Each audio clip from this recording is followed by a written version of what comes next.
Yo, yo, yo, this is your boy Fireworks, and welcome back. This is Snooper's Gonna Snoop YouTube channel. So, we have kind of a weird reaction, I guess I could say, but this is from Richard Brune, or Brun. I don't want to get your name wrong, but this guy has requested us to take a look at a Michael Jackson fan film, okay? This is titled The Michael Jackson Magical Moon Tour, all right? So, from a little bit of the description, I guess this is like a fan-made film in a sense, or through a perspective of if Michael Jackson was still alive, okay? So, you know, this guy who requested this is the writer and the director of this film, okay?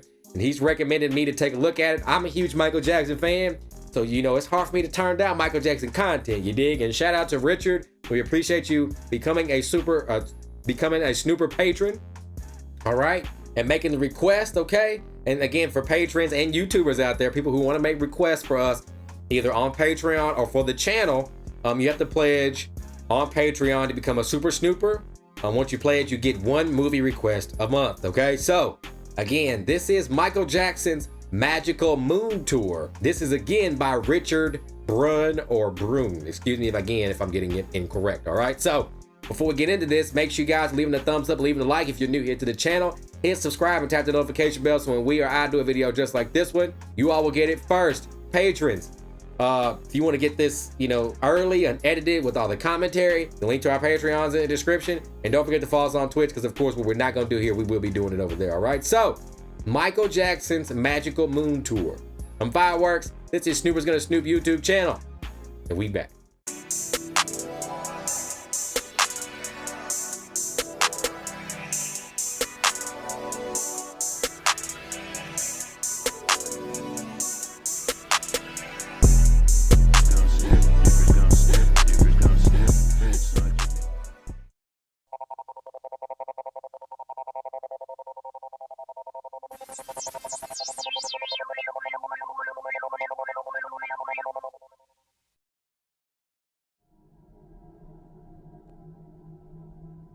Oh, so this is from 2023, in a sense.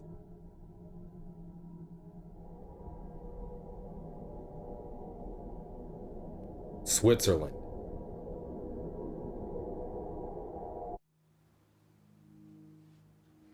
Good evening, ladies and gentlemen. This is Eve Zarifa with Channel 11, bringing you a world-exclusive interview with the most elusive superstar in the history of music, the King of Pop, Michael Jackson. I'm here inside Michael Jackson's chalet home in an undisclosed location within the Swiss Alps. For nearly 15 years, since the completion of his record-breaking This Is It tour, Michael Jackson has not granted an interview, nor been seen in public. Okay, so this is like if he didn't die. Tonight, his silence is broken. Tonight, Michael Jackson will reveal himself as he has never done before, and will, I hope, continue to surprise, enlighten, and entertain us. Ladies and gentlemen, Michael Jackson, the King of Pop.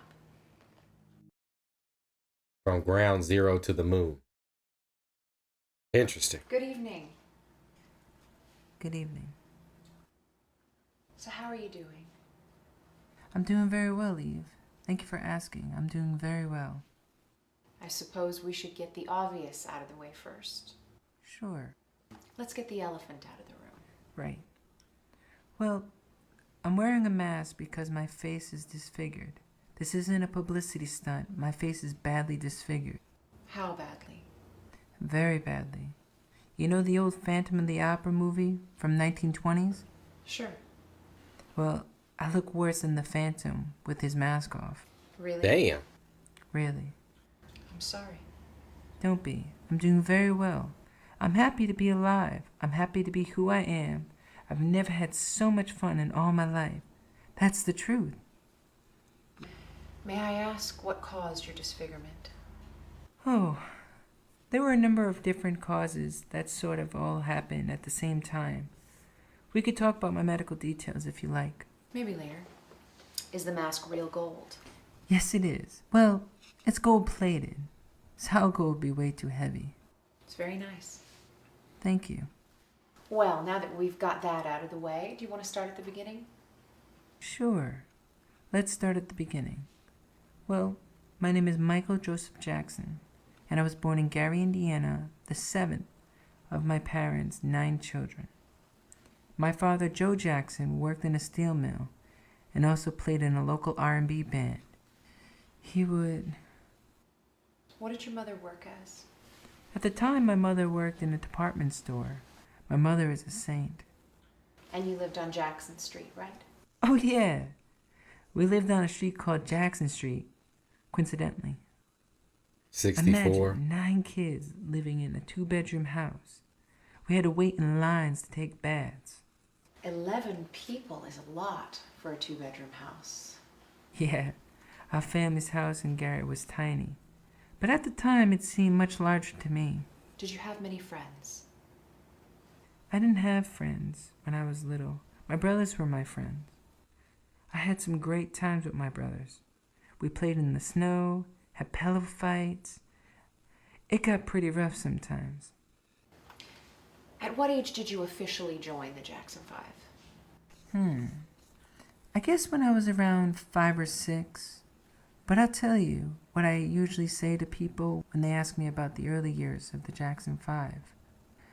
I was so little that I really don't remember much about it. I just sang and danced, and I didn't understand why people were applauding and clapping and screaming. I really never thought about it.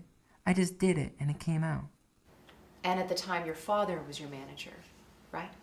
Yeah, he spent a lot of time and money working with us. He'd sit at home with us every day after school and critique us. If you messed up, you get hit. Sometimes with the belt, sometimes with a switch. Marlon was the one who got in trouble all the time. Marlon. He was very strict, very hard, and very stern. Well, he mellowed out a lot. He was tough, the toughest person I've ever met. I hate to judge him, but I would have done things a lot different as a father. I never felt love from him. But you felt love from your mother. Absolutely. My mother always made sure that all of her children felt loved. My mother is a saint. And your mother made all your clothes, right? Right. When we performed a talent contest, we really looked amazingly professional. Really amazingly professional. Damn, Catherine was the one making all the clothes. We did songs that people knew from the radio or songs my father knew were already classics. For example? Well, we won the citywide talent show when I was 8 with our version of Temptation's song, My Girl. What do you remember about the 60s? Well, we came in the tail end of the 60s. I'm a child of the 70s. But I remember what we were wearing, kind of like dashikis and bell-bottom pants. And I just remember the love from the public was very great and accepting. What's crazy of is that what it we kind of had does to sound like Michael. You know what I'm was saying? Like wonderful. now you can AI it. There's a lot of wonderment. And it's crazy in how being it free. kind of sounds like I mean, Michael. you travel the world, you meet famous people, you go places, it's great. But then there's the other side, which I'm not complaining about. There's a lot of rehearsal, and you have to put a lot of your time and give a lot of yourself. I remember going to the Motown record studio, and there was a park across the street, and I'd see all these children playing. And it would make me so sad that I would have to work instead. I just stared at them in wonder.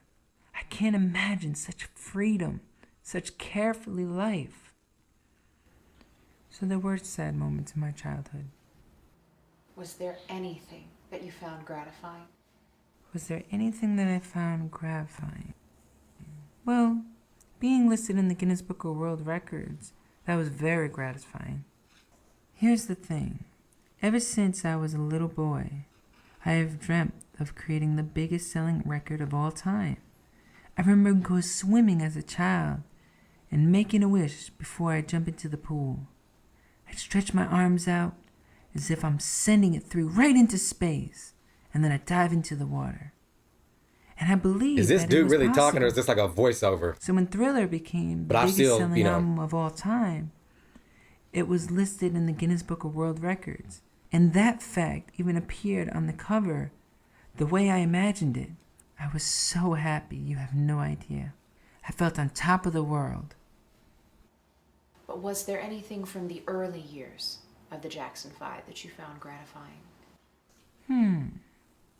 Well, I She used got to this watch Lil the Wayne Jackson scarf 5 on. cartoon. It was so much fun being made into a cartoon. Yeah, the cartoon It was show. like a fantasy come true. We didn't have to do anything. They just animated us and used our songs off the album that we recorded. I think I felt more special about that than any of the awards and hit records.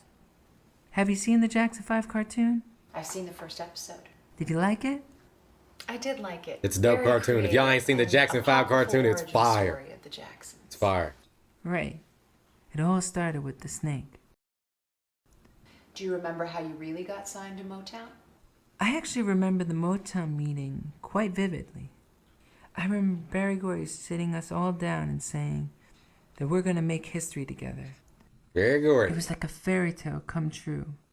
Listening to this powerful, talented man tell us we're going to be very big. Your first record will be number 1. Your second record will be number 1. And so will your third record. This is almost unheard of in those days, but he was right. I Want You Back was released in November of 1969 and went straight to number 1. Our next single, ABC, came out in March 1970s and also went to number 1.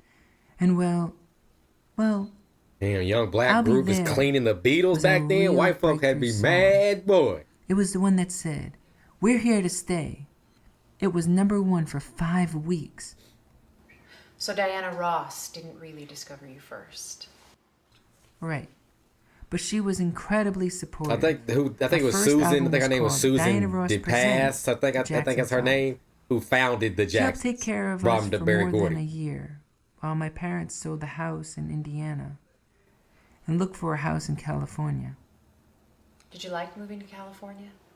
To come from a part of Indiana which is so urban and often bleak, and to land in Southern California was like having the world transform into a wonderful dream. We were all struck by California. Trees had oranges in the middle of winter. There were palm trees, beautiful sunsets, and the weather was so warm. And we were all over the place. Disneyland, the beach. My brothers loved it too. In the early days, we were all together all the time. We'd ride horses or watch movies. We did everything together. As soon as someone said, "I'm going swimming," we'd all yell, "Me too!" The separation from my brothers started much later, when they began to get married. They got married young to get away from my father. So yeah, every day was special. I'd be doing something that was fun, and I wouldn't want it to end. Those were magical days. What happened later that was just as enjoyable? Well, in 1972, we began our first overseas tour with a visit to England. And while we were there, we met the Queen of England. This was very exciting for us. I've seen photographs of the Beatles meeting with the Queen, but I never dreamt that we would get a chance to play for her. The Royal Command performance remains one of the greatest honors of my life. Did you like England? Wow, they got to Absolutely. perform for the Queen when England they were was like really, different really from any young. place I've ever been before. Crazy. But the further we traveled, the more exotic the world looked. We saw great museums of Paris and the beautiful mountains of Switzerland. In all of these countries, the people had heard of us and liked our music. It didn't matter to them what color our skin was or which country we called home. If I had ever needed proof that all men could be brothers, I certainly had it during that tour. When did you leave Motown?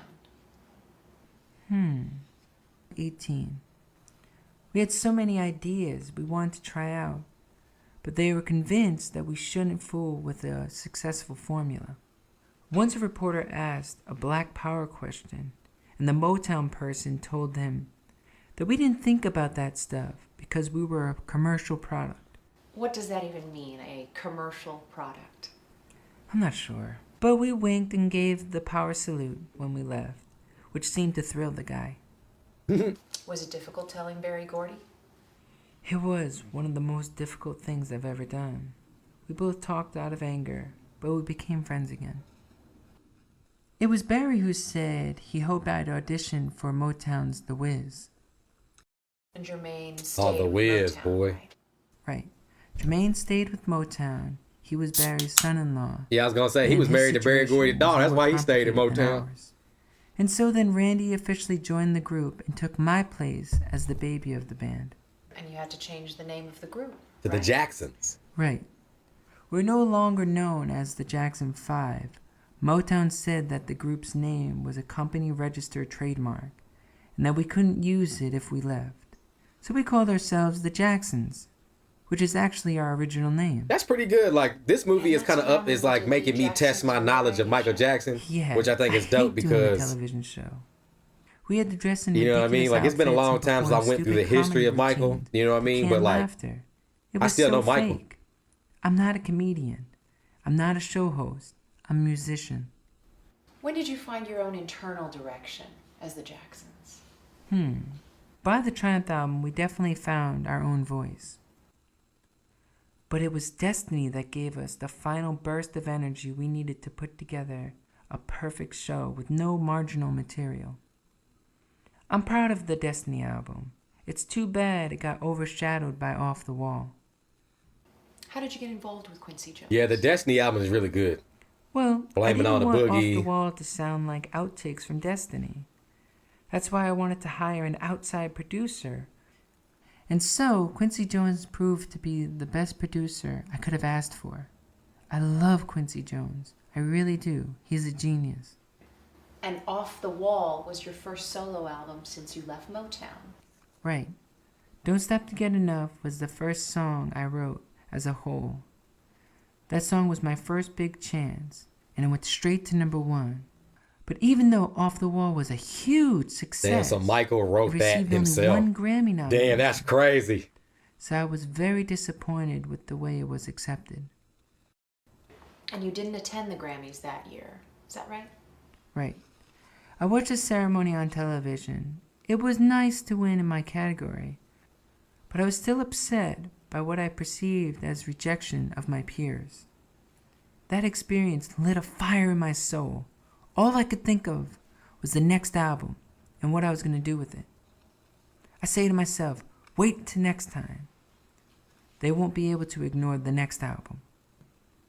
And Thriller pretty much spawned from that. What was the goal of the Thriller album? What was the goal of the Thriller album? Well, people used to do albums where you get one good song and the rest were B-side. I say to myself, why can't there be a pop album where every song is great? So that was my Genius. goal of Thriller album. Because I wanted Thriller, it to that's be that's truly great. like from Was it Thriller a lot of work on. making the album? You know what I'm saying? It's hard to pick a Michael Jackson Absolutely. album. Making the Thriller because album was very hard work.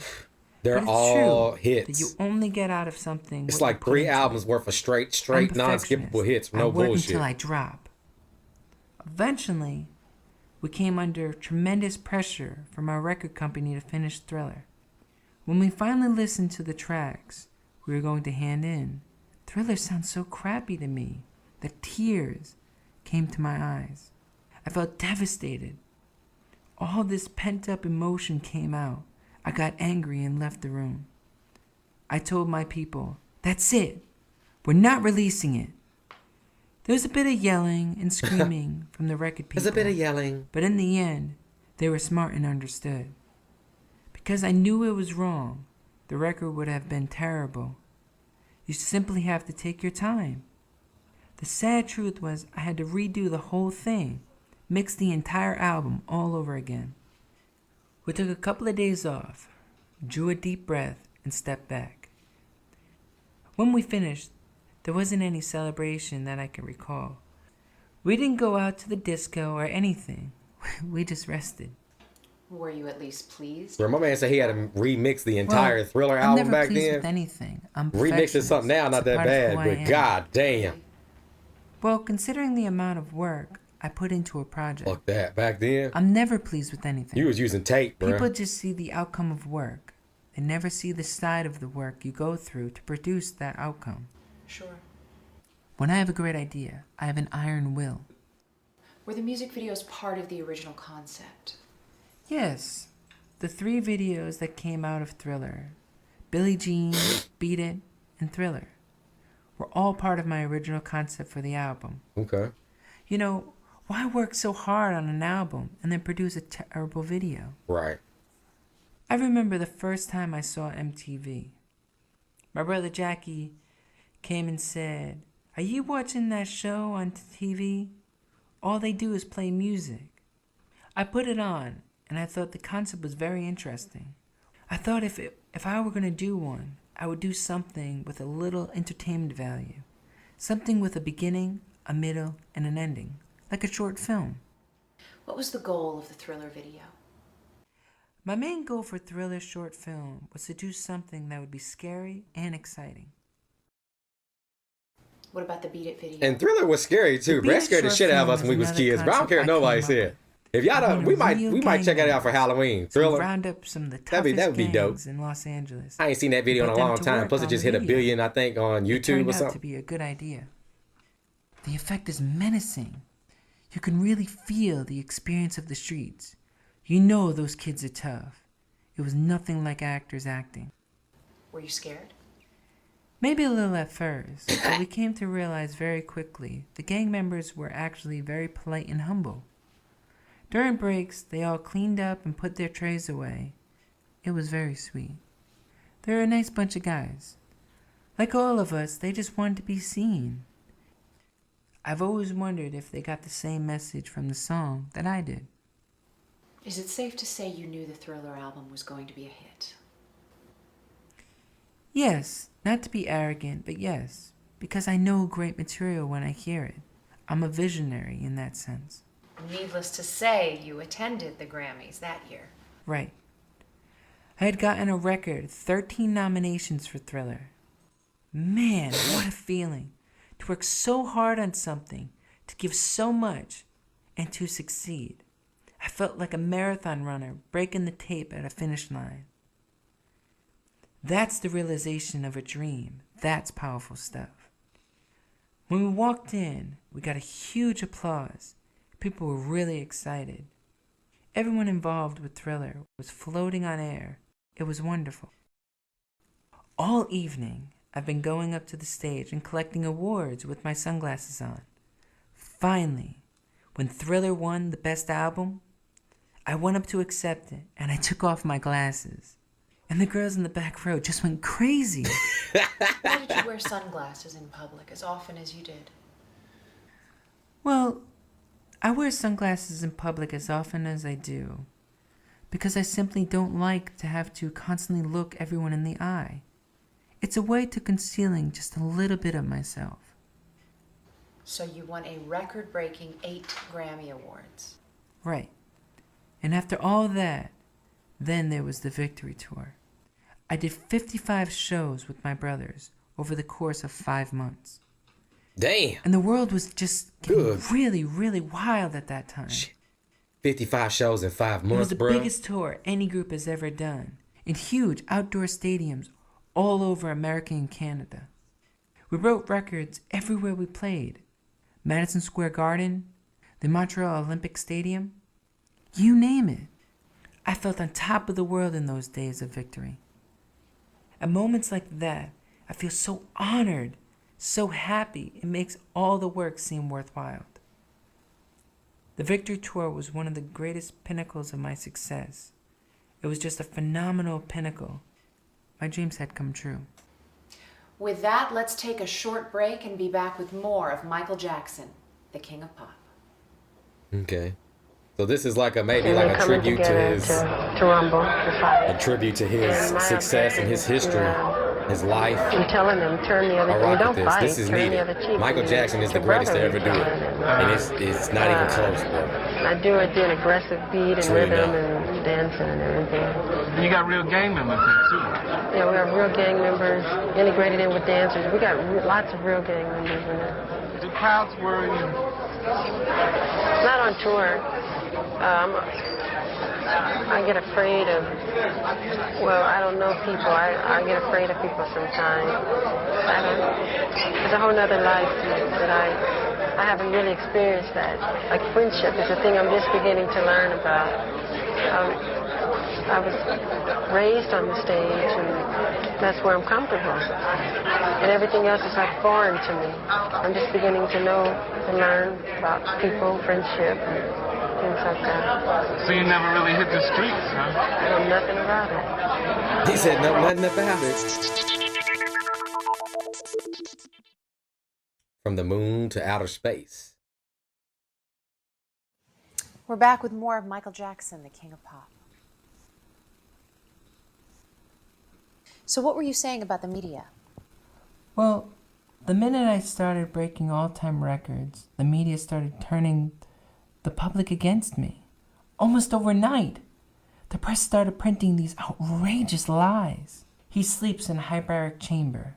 He wants to buy the bones of the Elephant Man. Oh yeah, the tabloids, the elephant wacko. man. I remember Anything that. that turns people against me. That was big. It was like None in of a these lot of stories are magazines, true. and he put that in one of his They're videos too. totally fabricated. The press has made me out to be a monster, this crazy person. I mean, why would I sleep in a hyperbaric chamber? They just simply made it up. Sure. They're the ones who are crazy. They're ignorant. And there was also a story about you wanting to have a little white boy playing you in a Pepsi commercial. That's the most ridiculous, god-awful story I've ever heard. I mean, why would I want a white child to play me? I suppose the implication is that you want to be white. That is complete rubbish. I am a Black American. I'm proud of my race. I'm proud of who I am. I have a lot of pride and dignity. I have a skin disorder that destroys the pigmentation of my skin. It's not something that I can control. I have vitiligo. It isn't nice to criticize someone for something that is natural and Yeah, and I think God-given. people with vitiligo are awesome. How do you I respond don't to know. false It's like a It has made to me me realize to them. I when feel you like hear they a look lie at it as a often curse, enough, but from what I see people it, start to believe I it. think it's extraordinary because I think it's wish awesome. Like you're there was both, a way to totally and get no rid one of can those really kind say of anything things. to you. You know I what used I to mean? Like always say socially to my about that fans, because like Let's have a tabloid you know what I mean? burning. But Let's make a big mountain of tabloids and burn them all. yeah, Really? burn the Sure, tabloid. why not? The real fans know that tabloid garbage isn't true. They know they're smart. Some of them try to disguise themselves, but they're still tabloids. Can you tell me about Neverland? Well, Neverland appeals to the child inside every man, woman, and child. It's a place where you can return to your childhood. Neverland is me. It represents the totality of who I am. It really does. Can you tell me about Neverland, the physical place? It was just a fun, wonderful place to be. So much to do. An amusement park, a movie theater, unlimited space to play games, climb mountains, ride horseback, all kinds of fun things. Yeah, Neverland did look like a lot of fun. It I used to seems say like that you a put a lot. lot of thought But there's just a into lot it of stuff before that they you get put to the in house. front You of it that pass made through you think these it was such a tattered bad ranch place and gates, all that right? bad stuff was going on. Right. You pass through these tattered gates, so psychologically, you really feel like you're coming to a ranch. So when you go around the bend, I wanted to change to Technicolor, like the Wizard of Oz does from black and white. Sure, with all the rides and the carousel. Right. Is it safe to say it gave you a chance to do what you couldn't do when you were little? For me, and for sharing with others. Every 3 weeks, we would entertain all these sick children, unprivileged children, children who haven't been on a carousel, who haven't pet a horse or a llama, never even seen them. So if I can open my gates and see that bliss, an explosion of screaming laughter, I say, thank you, God. I feel I've won God's smile of approval because I'm doing something that brings joy and happiness to other people. Other men have their Ferraris and their cars, or whatever they find their bliss. My bliss is giving and sharing and have simple, innocent fun. Is it safe to say you can relate better to children? Yeah, I relate to them much easier. They don't come with all the baggage and stuff. They just play. They just want to love and be loved. When I see children, I see the face of God.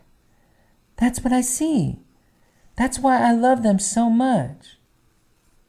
They saved my life. I'm not joking. They saved me. I have such concern for the plight of children.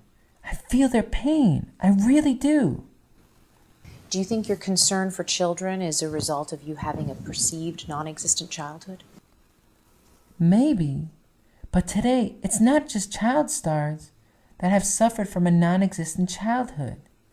Today, it's a universal calamity, a global catastrophe. Childhood has become the great casualty of modern-day living. Children are constantly encouraged to grow up faster. Scores of children worldwide are being denied the joy and security of childhood. A child's mind needs unconditional love and the nourishment of magic and wonder. Sure. They need the world's awareness. And if I can be that light, that pedestal, just to shine some light on who they are and the importance of who children are, I really think it's my job to help them. I think it's my calling. I don't care if people laugh or what they say. Children don't have a mouth to society. I feel that is something really, really in my heart that I'm supposed to do. So tell me about We Are the World. Well, We Are the World is one of the most favorite things I've done. I was proud to be a part of that song. I think it's a very spiritual song. What was the goal of the Bad album? Well, The Way Make Me Feel and Smooth Criminal are simply the grooves I was in at the time. That's how I would put it. Were you pleased with the Bad album? Well, it's tough because I'm competing against myself. But I was satisfied with what we achieved. Do you enjoy performing? Bad is still a good album. Absolutely. I love it. It's awesome. If I wasn't having fun, I wouldn't do it. I do it because I truly love it. There's no greater bliss than dancing and performing. It's like a celebration. And when you're caught up in that place where certain performers go, it's like being in a trance. Certain performances, like the Motown 25, when I did the moonwalk for the first time on stage, I just remember opening my eyes at the end of the piece and seeing a sea of people standing up and applauding. I was surprised because I was in another world right in the moment. You're connected to a higher source, and you just go with the moment. Yeah. At one with the moment. And the audience is up there with you. The audience plays off that. There's like a telepathy going on, like fish swimming in a school. They're on the same line. Sure. You're above it all. It's gone. The point of no return. It's so wonderful. It is divine. It is pure. It is revelation. It's a divine energy. Some people look down on it. Religions sometimes look down on it because they try to say it's demonic. It's the devil. It isn't. It is godlike. It is pure godlike energy. You feel God's light. So it's safe to say you're still very religious. Well, it depends on what you mean by religious. I believe in God. Absolutely. I believe in God very much. But you're no longer part of the Jehovah's Witness Church. Right. What was it like being raised a strict Jehovah's Witness? Well, going to Kingdom Hall was a treat. It was a chance for me to be normal. The church elders treated me as same as they treated everyone else. I was gonna say, but in Brother America, Jackson, bro, you don't get no simply human, Christmas sharing or the none day of with that God. stuff. They don't do holidays or nothing. Did you do anything special on Sundays? Sundays were my day for pioneering, the term used for missionary work that Jehovah's Witness do. We would spend the day in the suburbs of Southern California, going door to door, or making the rounds of local shopping malls, distributing our Watchtower magazine. Really? Yeah, I would don my disguise of a fat suit, wig, beard, and glasses, I'm weak. and head off to the shopping malls and go door to door in the suburbs. So that's where is that where the Yeah, costumes the funny originated thing is from? no adult ever suspected who this strange bearded man was. But the children, with their extra intuition, knew right away. Then the kids By knew. the second round of shopping mall, I would find myself trailed by 8 or 9 children, like the Pied Piper. They would follow and whisper and giggle, but they wouldn't reveal my secret to their parents. Really?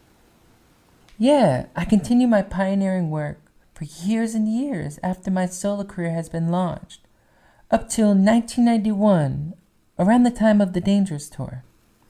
That's very interesting. Do you often wear disguises? I do disguise for different reasons. I like to study people, be like a fly on the wall, even if it's just 2 old ladies sitting on a bench, because I don't know what it's like to fit in an everyday situation. One time, I was in a record store, completely disguised, and these girls were pulling out my album, talking all about me. I literally was next to them. It was wonderful. I loved it. Did people ever realize that you were disguised? Sometimes you can trick a guy quicker than you can trick a girl. Girls are very smart, you know. May I ask why you left the Jehovah's Witness Church? Well, there were a number of reasons.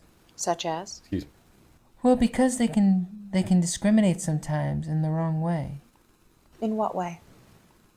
Like Halloween. I missed out on Halloween for years, and now I do it.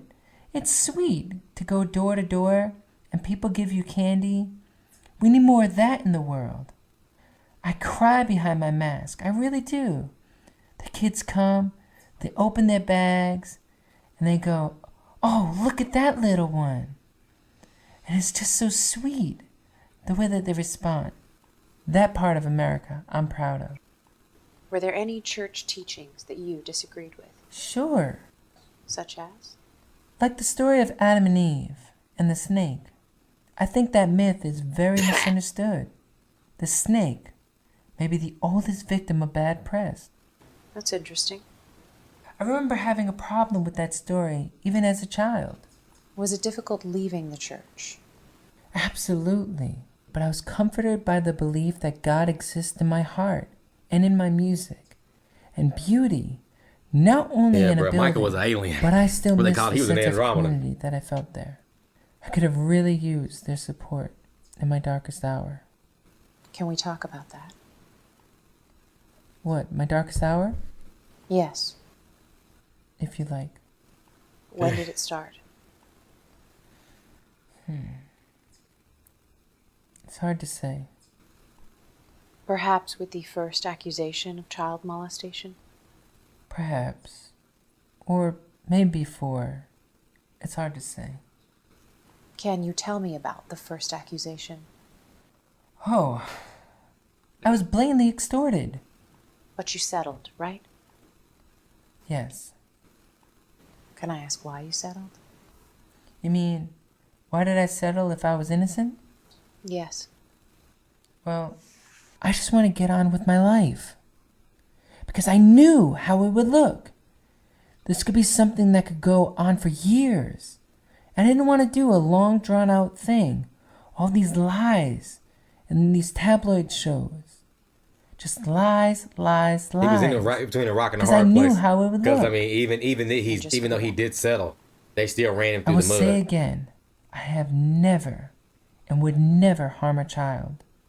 Before I hurt a child, I would slit my wrist. And life is very beautiful and precious to me. But I would slit my wrist before I would hurt a child. I suppose the Martin Bashir video didn't help much. Yeah, right. Do you still maintain that it's all right for an adult to sleep in the same bed as a child? If you're gonna be Jack the Ripper, it's not a good idea. But who's Jack the Ripper in the room? I'm the guy in the sleeping bag on the floor. I didn't sleep in the bed with the child. I slept on the floor. But even if I did sleep in the bed, it would still be okay.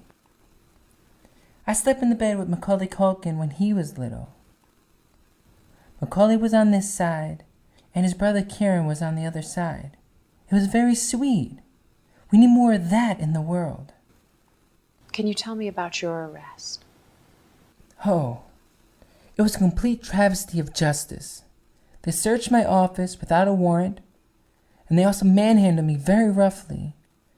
Really a complete travesty. 80 policemen in one bedroom. That's really overdoing Yeah, they ain't it. find nothing either. No, they took I everything. won't live there ever again. I'll visit Neverland. It's a house now. It's not a home. So you would not want to be buried in Neverland? I didn't say that. I said I would never live there again. I've always said I want to be buried right where there are children. I want them next to me. I would feel safer that way. I need their spirit protecting me. Can you tell me about the trial? Oh, it was a nightmare for me and for my family. They did it to try to belittle me, to try to take away my pride. But I went through the whole system with them. And at the end, I wanted the public to know that I was okay, even though I was hurting very, very badly. But you were acquitted and vindicated. I just don't like it when people hear about false information. And it's sad when people believe it. How did you cope? Well, I gained strength from God. I gained strength from the fact that I know I'm innocent. I know eventually the truth will prevail. And I'm about truth. I'm a strong person. I'm a warrior. But it's very painful. At the end of the day, I'm human, you know? I'm still a human being. So it did hurt very, very much. I could almost see the spirit flowing out of me, like plumes of cigarette smoke. Is it safe to say that you were spiritually wounded by the experience of the trial? Hell yeah. Sure. And there are so many sharks in this business searching for blood. In what way? I've seen the worst, the nightmare of the human condition, the human soul. I've had adults with tears coming down their face saying, "Michael, I'll never hurt you." That's the kind of crap that I have been through. Tears rolling down and hugging me. In several interviews, you made reference to a conspiracy. Yes. Do you still believe there was a conspiracy against you? Depends on what you mean by conspiracy. A malevolent plot? Absolutely. Hell yeah. That's a fact. They My ain't life want was Michael to do threatened. nothing. May I They ask wanted to who own threatened Michael. you? Oh, the first time it was a woman, one of my employees. I used to have hundreds of employees working for me. She was a minor employee. We were just talking when suddenly her expression changed and she said, "You know, we could have you killed. Stop what you're doing." What did she mean by stop what you're doing? Well, at the time, I was sort of trying to retake control of my life, cutting ties with people I suspected were part of the conspiracy. Did you tell the police? Not that time. Well, she didn't say, "We're going to kill you," but "we can have you killed." But the threat is implicit. Absolutely. And she also threatened my children in the same way. What was that like? It was horrible. It was a nightmare. I could almost hear an old-fashioned fire engine bell ringing in the background. Ding, ding, ding, ding, ding, ding, ding, ding, ding. It was a nightmare, but a nightmare that I couldn't wake up from. That's honestly what it felt like. I felt disconnected from reality. Disconnected in what way? Well, here's the thing. All my life, pretty well everything that I have ever imagined or wished for has come true in some way. And that's how I've always lived my life. Like a dream. Exactly. But somehow that dream became a nightmare. I remember thinking, no, no, no, this isn't happening. I don't want this to be happening. But it was happening. I'm sorry. Thank you. It was particularly terrifying because they obviously felt strong enough in their position to make themselves known. We know that you know. Exactly. Did you at least fire the employee? I didn't actually. I was too scared. But I heard she quit not long after. She had served her purpose. And everywhere I went, dark storm clouds seemed to follow me around. Honestly, you can check the weather history. I was living in constant fear. Yeah, that's what Dick Do you know what Gregory it's said. like Dick to live Gregory in said fear of your they was life? trying to kill Michael. Wow. He was trying to help him. Good. They got to a point I'm where they glad. was really trying to poison him I and hope do you all never that. have to experience that. It is the most horrible feeling in the world. I felt like the walls were closing in on me. How long did you live in fear of your life? Years. Really? Sure, years and years. I've been through hell and back. And anybody else would be dead as a junkie right now Yeah. who has been through what I've been through. They tried their hardest. How did you cope? I would think about flying through the air with the wind in my face. I would imagine flying in Africa. I would go way up high, and I'm so happy up there. I think the feeling of flight is one of the most wonderful things I have discovered. It's freedom. It's bliss. It's quintessential bliss. It's the height of fun. Do you still think about flying? No, because now I feel that free all the time. I really do. It's wonderful. I'm doing very well. I'm glad to hear that. Thank you. So you were using painkillers to escape from reality. Right. These were drugs that were prescribed by a doctor for physical pain. These were very strong drugs, like propofol and lorazepam. Can you tell me about the This Is It tour? Sure. We did 50 concerts over 8 months in the O2 Arena in London, England. 50 concerts, that's a lot of shows. Yeah, it started out as only 10, but they all sold out less than an hour. Was it a lot of work? Not really. I'm most comfortable on stage, but the preparation for the tour was a lot of work. When I take on a project, I believe in it 100%. I really put my soul into it. I die for it. That's how much I love the fans. Do you think you risked your life? Sure, but it's all for love. Love. It was a particularly stressful time because I was secretly making arrangements to disappear, to go into hiding. Really? I suppose if they had suspected, I wouldn't be here talking with you today. How soon after the final This Is It concert until you disappeared? The same night. Really? Yeah, the same night. My children were already there because they had appeared on stage with me. So after the final encore, I went backstage and the adrenaline was still flowing and I knew it was time to go. I could almost hear Beat It playing in the background. You know, just beat it. Just beat it. Sure. So I took a deep breath and I headed for the door. And I could hear them calling out to me, Michael, Michael, you can't just leave. Michael, you have a contract.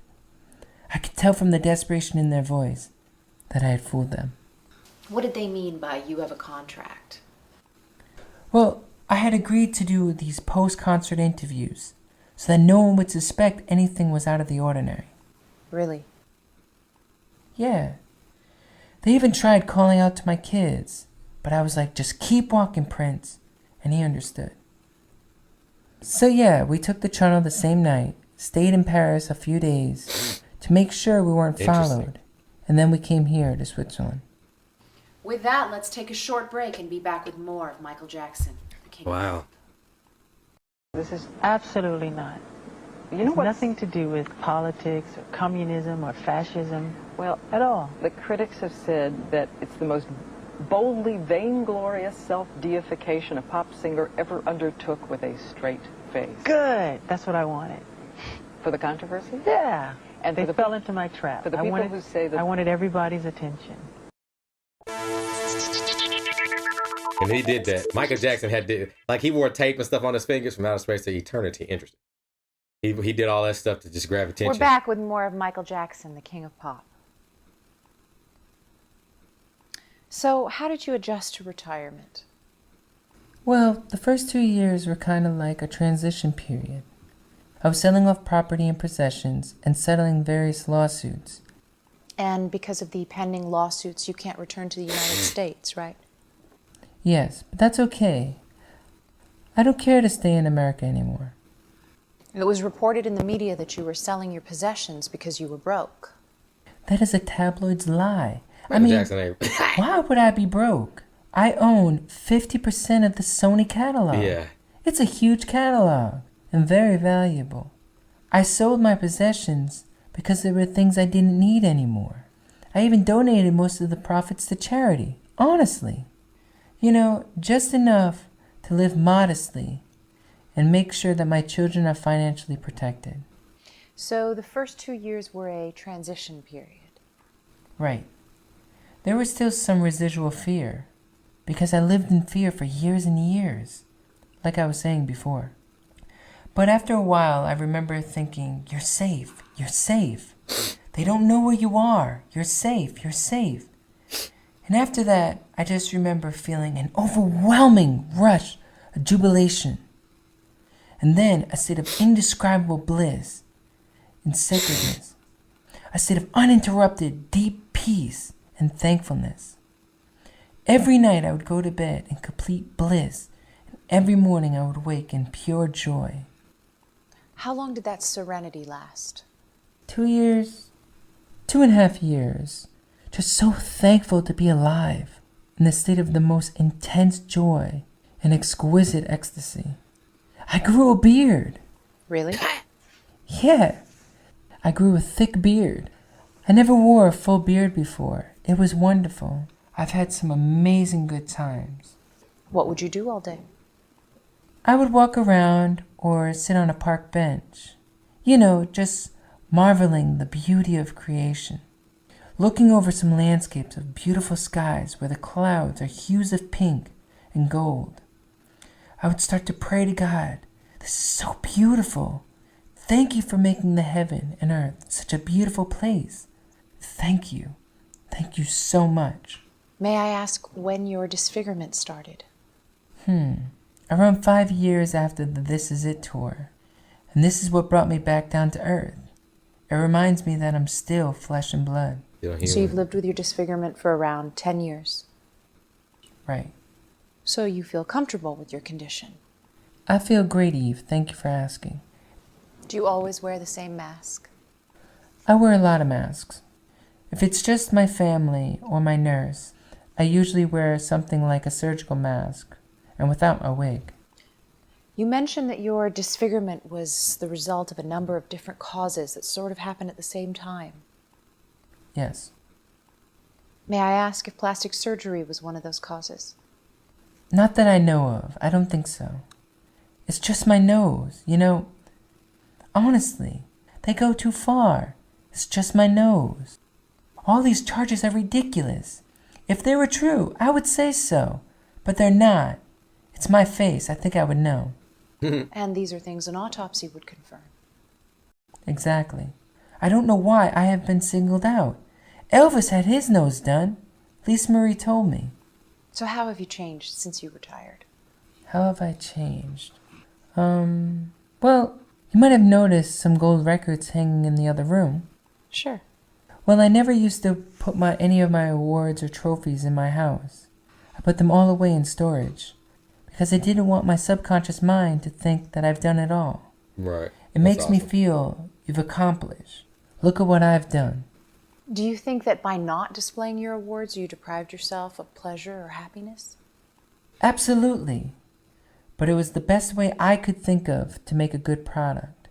And it's all for the sake of goodness, because my message is for goodness.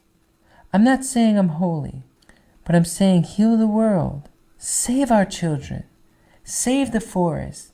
There's nothing wrong with that, right? Sure. When did you start displaying your awards? A couple of years after the This Is It tour, I was going through some old boxes in storage where I found the box with all my Grammys and other awards. It was great. I was the only one awake in the whole house. I stayed up all night putting up all the awards and trophies. It was wonderful. I felt so proud. That's a lot of awards to hang. 13 Grammys, 40 Billboard Awards, 13 MTV Awards, and 56 gold and platinum records. That's a lot of awards. Yeah, I'm glad people accept what I do. I don't know what else to say. It's a great honor. Were you able to hang all the awards in one night? Well, some of them are hanging in other properties, but the Grammys are here. They're in my bedroom. So you still own other property? I have a modest property on all the continents. I'm not sure I would call this a modest property. The main hall is huge. Well, compared to some mansions in America, it is modest. It's beautiful with the timber ceiling and all the shields. Thank you. Do you like it here? You mean in Switzerland? Yes. Sure. I've always liked fantasy and fairy tales, and that's what this village kind of reminds me of. Like something from a Brothers Grimm storybook. Exactly. They still have things like chocolate stores with elaborate clockwork dioramas, with moving forest animals and lumberjack gnomes. I would have loved to have seen things like that as a child. And of course, the mountains are beautiful. You saw the view, right? It is hard to miss. I wake up to that view every morning. Also, I spend a lot of time in Africa. The scenery is beautiful, but I'm totally allergic to the sun. So what else is different? I will write, direct, and produce movies. Really? Really. I love film very, very much. I think it's the most expressive of all the art mediums. In film, you live in the moment. For 2 hours, you can be transported to another place.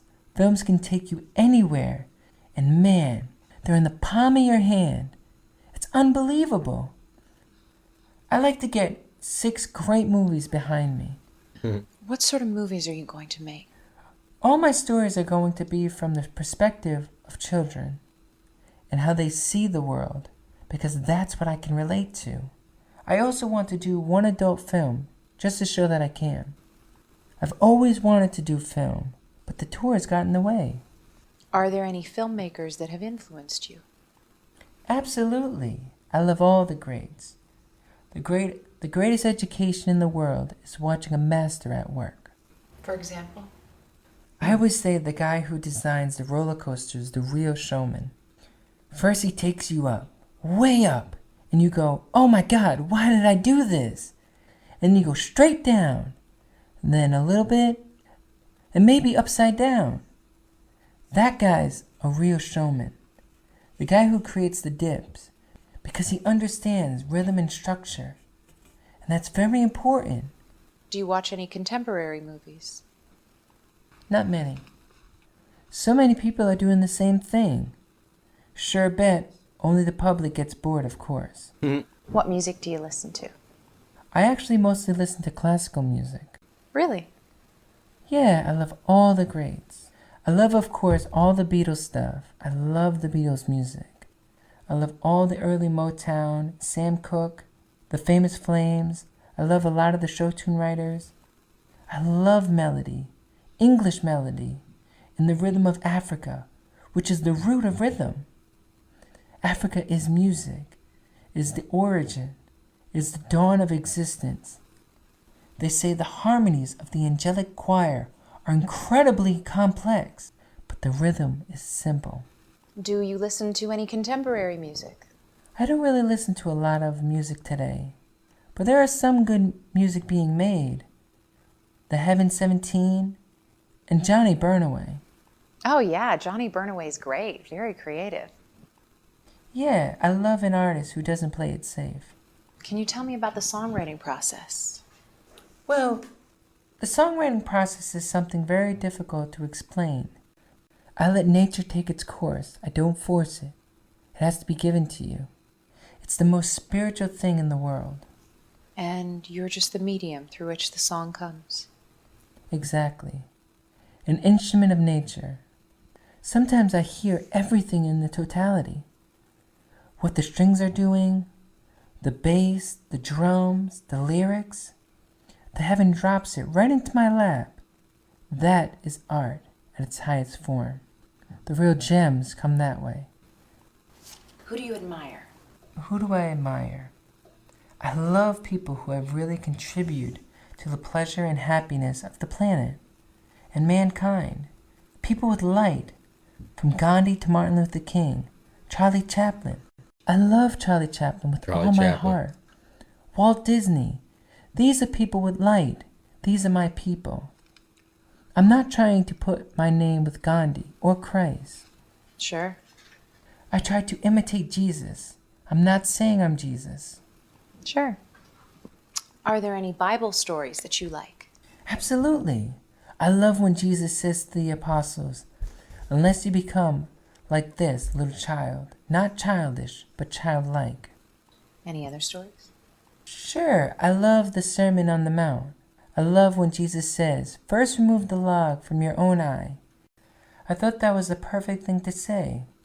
That is real power. If you want to make the world a better place, you have to change yourself first. To heal the world, we first have to heal ourselves. Heal the child within. Can people really be changed? Absolutely. I believe you can change a lot of people. That's what's so wonderful about it all. You can show them. The kingdom is here for us to claim. How can people be changed? Well, going to one of my shows is transformative experience. Because you go in one person and you come out a different person. I wish you could have seen some of the things we have done in concert. But I guess you would have been too young. Right. Like we would have a huge tank on stage, like an army tank, and a soldier gets out and points the gun at everybody. And then he aims it at me, and the whole audience starts booing. This happens every country. And then we do Heal the World. Children of all nations circle this huge globe. It's just amazing stuff. How else can people be changed? I think John Lennon might have the right idea with the bedding for peace.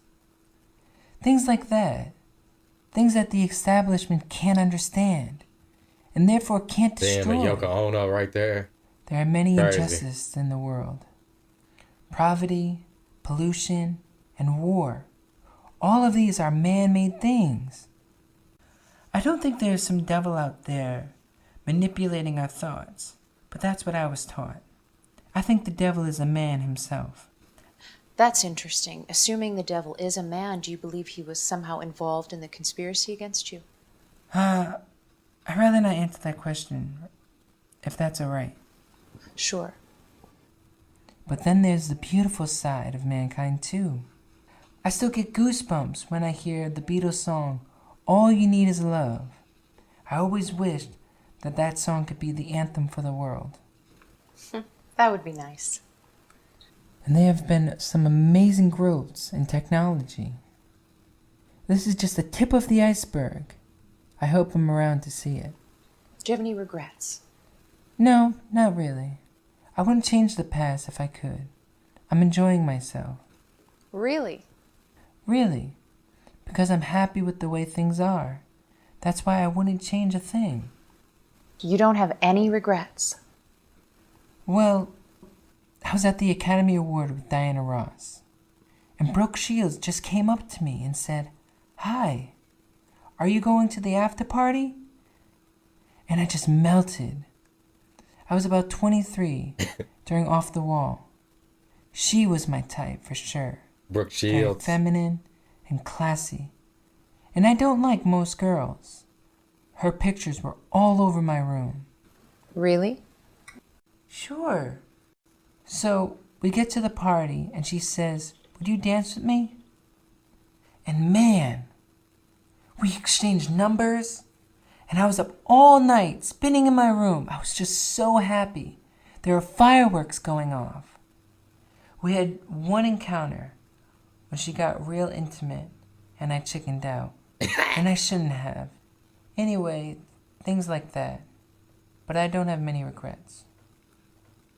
Needless to say, there have been a lot of wonderful women in my life. Women whose names you wouldn't know. Do you have difficulty asking girls out? I've never asked a girl out. I'd be way too shy. They have to ask me. Do you think you'll ever get married again? Maybe. That'd be nice. Who knows what tomorrow brings? Do you want to have more kids? I love to adopt children. I'm thinking about adopting 2 children from each continent. This is my dream. African children, Asian children, Arabian children. There are some beautiful Arab children. So tell me about the fans. They love me unconditionally. I know they do. I feel it. On tour, I would sometimes run into diehard fans. They sleep on the streets, hold up candlelight. It's like a religious experience for them. Why do you think your fans in particular are so devoted? Because they have discovered what I'm about, what I'm trying to say. There's a message in the music. I don't know how God chooses people or plays chess with people. Well, Schopenhauer said our lives are like the notes in a great symphony. That's a lovely image, a dream within a dream. I've never heard that before. And it's true, in a sense. I'm weak. She's Looking drinking and back, Michael ain't drinking that. I can I view just the noticed whole that. tapestry, all the wonderful things my parents instilled in me. I'm very much like my father in a lot of ways. He's always taught us to be courageous and confident and to believe in our ideals. And no matter what, no star is too far to reach, and you'll never give up. And our mother taught us that as well. Do you still see your family? Sure, I love my family very much. I wish I could see them more often than I do, but they understand. What gets you upset? I get upset if some idiot, worse than a stooge, says something stupid and completely untrue. But I try not to be angry because I'm only hurting myself. What do you love? What do I love? Being able to give back, to help other people. And I love creating, to put my soul into something. I don't know the psychology of it or whatever. I just love working hard on something, putting it together, sweating over it, and then sharing it with people. That gives me great satisfaction as an artist. What else do you love? I love the power of mystery. I really do. I think it's very powerful. If you remain mysterious, people will be more interested. Sure. Leave something to the imagination. Hold back and build yourself up. Give yourself a certain kind of class. Make them reach out for you. Like you never see me on an award show saying, the nominees are. And I used to get asked to do every show. My brothers are the opposite. They will do any award show that asks. Do you think that by fostering an air of mystery, you have contributed to the public misconception about you? Yeah. Maybe. A little bit. But the media would always try and twist what you say. Yeah. Or simply make it up. To be honest, I wasn't aware that the world thought I was so weird and bizarre. Really? Well, I never said I've lived a normal life. But given the unique circumstances, I think I'm pretty normal. What advice would you give an aspiring artist? What advice I would give? I would tell them to make a good product. Greatness is greatness. Great art is forever. Culture changes, fashion changes. Great art is forever. We still listen to Mozart today, Tchaikovsky, Beethoven, any of them, any of the greats. Great art is forever. That's a fact. And the artwork may not even get recognized in the lifetime of the artist. Right. What's important is how the story ends. Do you have any other advice for an aspiring artist? Work hard. Really work hard. Be the best at what you can do. Get to know more about your field than anybody else. I'm a very strong believer in working hard. But enjoy it, Like be mild-spirited, playful. Have some fun. You gotta have some fun too. My mind never stops. I'm always creating. I never stop. But I love a good water balloon fight. Or play around, goof off, have some fun.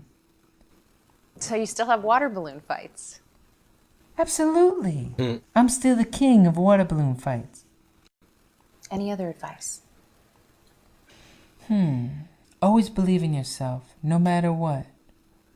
No matter who's around you that's being negative or thrusting negative energy to you. Totally block it off, because whatever you believe in, you become. In the end, the most important thing is to be true to yourself and those you love. How have you come to learn what you know? Learning from nature and learning, just watching and studying. Being a serious observer. When you have seen the things I've seen and traveled all over the world, I've traveled the world over 8 times. I have slept in some crazy places. I really feel like an old soul, someone who's seen a lot and experienced a lot. In soul years, I'm sure that I'm at least 100.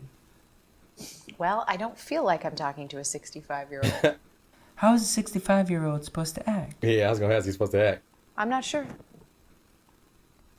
How would you like to be remembered? How would I like to be remembered? As a person who came and brought some light to the world, some escapism. Also as the voice for voiceless children. May I ask why you waited so long to grant an interview? 15 years is a long time. Well, to be honest, nobody ever asked me. I guess everybody just assumed I would say no. Really?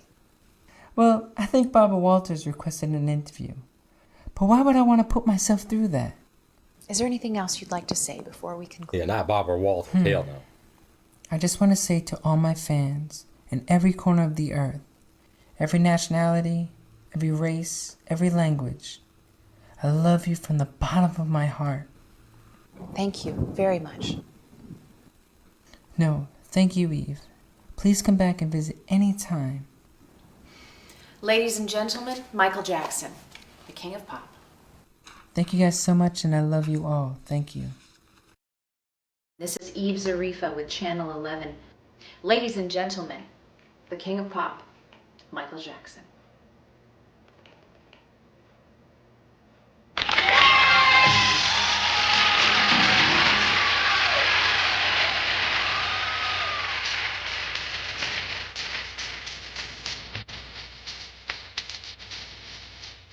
Here's I got no advance yet in your life.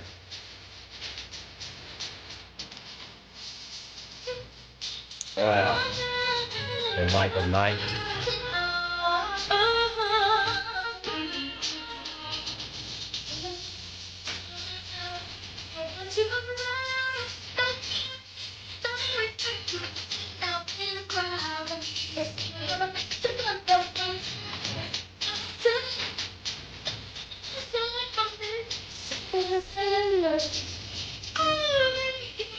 Richard Run and Matt and Let.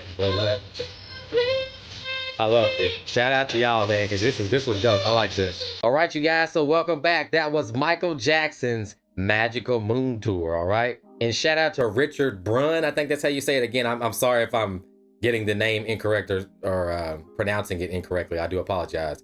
But this is an awesome fan film. You know what I'm saying? For people who don't really know who Michael Jackson is, I think the historical stuff and kind of a timeline of his life and information on stuff like that is awesome. And I like how they touched on certain subjects and stuff like that. And it just kind of keeps Michael Jackson's name clean. So I really appreciate it. I'm someone who really is a diehard Michael Jackson fan. I don't think there's an artist that has ever touched me anywhere close to what his music has done for me. Kanye West is my favorite, but before Kanye, it was Michael Jackson, and it still is. It still was Michael Jackson even when Kanye came. I think that this is an awesome fan film. I thought that the voice of Michael Jackson was done pretty well. I think now in today's time with AI, they might even use the AI, to get it off even better. But I liked it. I like the small video clips they put in and out. And I like how they, paid homage to Michael Jackson and represented Michael Jackson very, very well and who he was. the type of person he was, you know what I'm saying? And actually, like, out of all the things that I've watched kind of like post his death, this is probably one of not, if not the best thing that I've watched, you know, that is putting his name in a good light and all types of stuff. Because I know about interviews, like if y'all don't know who Dick Gregory is, I think he's passed already, but Dick Gregory was someone who was really, really, really close to Michael in his final days and his final time on the planet. And if you can watch there's interviews with him where he talks about, you know, what was going down with Michael and, you know, the doctors and all this different stuff, and kind of like debunks a lot of what was going down, you know. And this did a little bit too with talking about, you know, him selling his stuff because he was broke. And, you know, Michael Jackson's name itself, you know, it holds a lot of weight and income. So he was never really broke, you know what I'm saying, and stuff like that. It's just a lot of the tabloids throughout the years that have twisted it and manipulated who Michael was to the public, as well as, you know, his record label Sony and stuff like that. They, you know, I tell people all the time, like, business is business, and if you don't believe that Sony was out to get Michael, you know, then you can. That's more obvious, I feel like, than the tabloid stuff. Michael Jackson is a household name, and he's someone who was smarter than a lot of the record companies, also by owning half of Sony's catalog or 50% of their catalog, and it just shows you how intelligent that he was. And then in the end, you know, how big those catalogs became. And then in the end, you know, Sony, you know, basically wanting all the money, being greedy, you know, and they were willing to do whatever it took to stop Michael from eating any way he can. And I like that this, like I said, just puts Michael's name in a good light. And one of the best things that I've seen, you know, post his death, that's put him in a good light. So, you know, shout out to Richard, shout out to everybody who had something to do with this fan film. I really enjoyed it, especially as a Michael Jackson fan, you know what I'm saying? And I think, you know, next year Michael's movie comes out, which I think will be okay. I'm someone who's not necessarily super excited for it because I think that the powers that be that do stuff with Michael post his death just haven't done it for the right reasons. And I know his family and stuff is involved, and I know other people are involved, but, you know, when Michael's not involved, I don't really trust anything that's going around the Michael Jackson situation. I'm sure that the movie will do well because it's Michael Jackson. I just hope that as good as a light that this movie that I just watched put his name in is the same thing that movie does, and it brings recognition to who Michael Jackson was and what he really went through, you know what I'm saying? And I know we do have The American Story, which, you know, some actors always make fun of that movie and stuff like that. But I think as far as like the history on Michael and stuff like that, I think it all does a good job. And there was some really, really good facts in here, like, you know, saying that Diana Ross really didn't, you know, found them. And I think it was Susan DePass. I think that's her name, is the woman who really founded the Jacksons. So I like that. And I've seen, like I said, I've seen and read a lot.